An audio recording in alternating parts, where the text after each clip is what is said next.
Dougal? Who's that? Get down, good boy. Hello! Remember us? Well, me especially, not really him. I've gone quiet for a number of weeks because of obvious reasons that one of Lloyd's Manson girls had it in for me, Kim and Mikey and Kim Silvio, and the things that they were putting on about. Thank goodness the Twitter account got closed, so anybody in here helped in closing down that account, thank you very much. But of course another one popped up within seconds. It was definitely one of Lloyd's Manson girls, and these things they said about me were absolutely outrageous, so I just thought this isn't worth it. However, I've been really busy because I'm working full time now, albeit I do enjoy my job. And if you're interested in how the cancer on the leg's going, I've now got a complete scar, and there is clear separation, I'm told, between the cancerous bit and the healthy skin, so hopefully that's my only dash with cancer. But anyway, moving on. Last night there was a programme on about Rebekah Vardy, who's the husband of Jamie Vardy, and she does sing it. People might know me as the wife of a Premier League footballer. Well, I think Leicester City for the drop, so that's not going to age well. And of course, not so long ago she was in this stupid court case with Wayne Rooney's wife, Colleen Rooney, and it was called Vanessa Vardy, Jehovah's Witnesses and Me, I think it was, something like that. Anyway, I can't remember the full title. I should have looked it up beforehand, but anyway. So I got alerted to the fact that it was on by a guy called Peter, who messaged me. My phone went bing bing, says, "Oh, you're watching this, Rebekah Vardy," and I'd heard the programme on. And I went, no. So straight away I stopped watching The Fear of the Walking Dead and went straight on to Vanessa Vardy, who looked like maybe she's had a little bit too much work for me, but hey ho. Sort of looked like a bit of a zombie. And I watched it. I missed the first 15 minutes, which I did manage to do and catch up, and it was quite an interesting programme. I only wish it hadn't been Rebekah Vardy, because the only problem was the next day, and afterwards Twitter was full of, "Oh, can you believe anything this lassie says, blah blah blah blah blah, here she is, money grabbing, blah blah blah, here she is, media whoring," that sort of thing. So the fact it was her probably diluted the effect that might have been if it hadn't been Rebekah Vardy. However, she had an interesting story to tell, and she was luckily, because it is Rebekah Vardy, because she's a celeb, she managed to tell the story. And it wasn't on for very long, about an hour and 10 minutes, hour and 15 minutes, I believe. But however, anybody who is a Jehovah's Witness or former Jehovah's Witness knows exactly the script. Everything I was watching with her, even though she left when she was 15, I just understood completely. I was just nodding my head when they interviewed other people who were Jehovah's Witnesses, or had a relative who was a Jehovah's Witness. Again, I was nodding my head because I knew exactly that this was the truth about the truth. However, I was massively disappointed that nobody from the Jehovah's Witnesses had the balls to actually, appear on camera and try to dispute the claims of these other people. The fact that we then had to have the Watchtower responded, and then you saw a picture of the Bethel in, I think it's Chelmsford, and it had words over the top, and of course every time you saw the words and you saw their response, it's complete and utter bollocks. I was actually saying to the TV, liars, liars, liars, liars, liars, because it was complete lies. Everything they said, we don't do this, we don't do that, we don't do the other. I just thought, yes, you do. And even this morning, they were saying, oh no, we don't use, we don't shun people, we don't encourage shun people, we don't use the phrase shunning. And shunning is actually one of the words in their own publications that you can find on jw.org. So it's complete bollocks. Anybody who has been brought up as a Jehovah's Witness and non's gone through a judicial committee or been disfellowshipped or publicly reproved, we all know what it's like. And anybody to say it's not that way, it's talking bollocks. And I was just shaking my head. I was thinking, here we go. This is anybody who isn't a Jehovah's Witness, because they put the Watchtower's response to this, thinks, well, maybe Rebekah's got this wrong. Maybe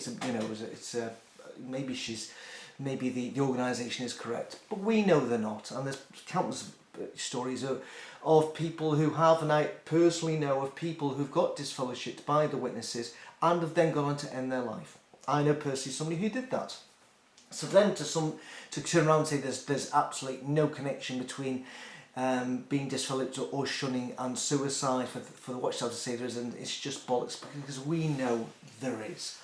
I think there was a missed moment when she went to the headquarters in Chelmsford. I've never been there before. I went to the Old Bethel. It didn't seem to me as though there was a guard there with like a gate, and the car went up and she had to go up and say, you're not getting in. To me, she could have easily drove in and at least entered one of the buildings and must have a reception and just say, hi, I'm Rebekah Vardy, been trying to get somebody to come on the documentary, walk into the reception, even if you blur out their face, and just say, can anybody speak to me today? And then to be told, sort of the heavy guys to come on and tell her and the cameraman and the sound man and the producer and the makeup artist to actually be removed from the premises. And that would have been more interesting. So I thought there was a missed opportunity there. It looked like it was at some sort of secret headquarters where she's pressing this button and there's no response and there's a voice coming through. And I was thinking, just drive into the Bethel. So I thought that was missed out, but as I've not been there, I don't know what the setup is like, but that's just how I see it. And in the end, where you saw the wee Christmas party, I recognised some of the faces there. And I tell you what, there was one bit in the programme where they said, we wanted to know, we asked two former elders, I think it was, how elders are appointed, blah blah blah, and I thought to myself, for the love of God, please don't let one of these elders be our work-shy creation friend, Lloyd Evans. Please don't let it be Lloyd Evans. And then all of a sudden I recognised one of the guys, the older guy. I didn't recognise the other guy. I seen the older guy on the TV not so long ago, and I was going, oh, thank goodness. Because we all know, going back a year and a few months, I'm sure he would have blagged himself onto the TV. I'm sure if they were looking for a ex-Jehovah's Witness spokesperson, ex-Jehovah's Witness elder spokesperson, he would have been on that programme. I have no doubt about it, that he would have wormed his way on. And of course that shows how his star has now diminished, how he's come down the rankings of who can we get from the ex-Jehovah's Witness community who can talk about what it's like to be a witness, to the inner machinations of the elder arrangement, of being disfellowshipped and publicly reproved, blah blah blah blah. They may have in the past considered asking him, but now, thank God, we are past the days where we'll be seeing his little chubby cheeks on British TV, or hopefully on any TV at all.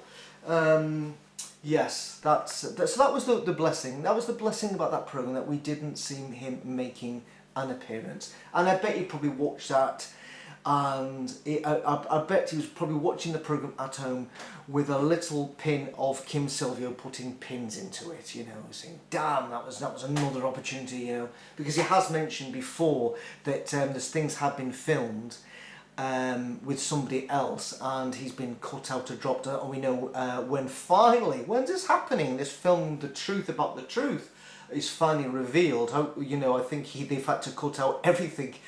And maybe they've done the interviews and they've just maybe they've distorted his voice, because obviously they couldn't do the re-interviews. It'll be interesting when it ever comes out, that film. So if anybody's is a guy called Ortiz, I think his name, I can't even mind his name now, but and he dropped Evans like a whetstone, I think it was, like a lead balloon, as soon as he heard of what had happened in Thailand. So anyway, that's all I have to say.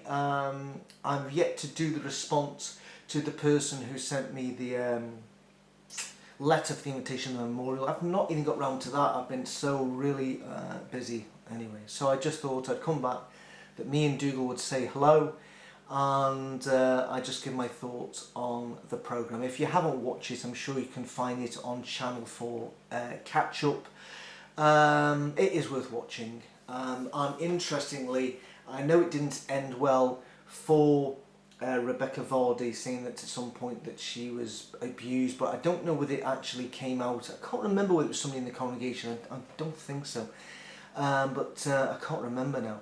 But the thing is that what was a shame was that she was estranged from mother, because she still doesn't know why her mother got disfellowshipped.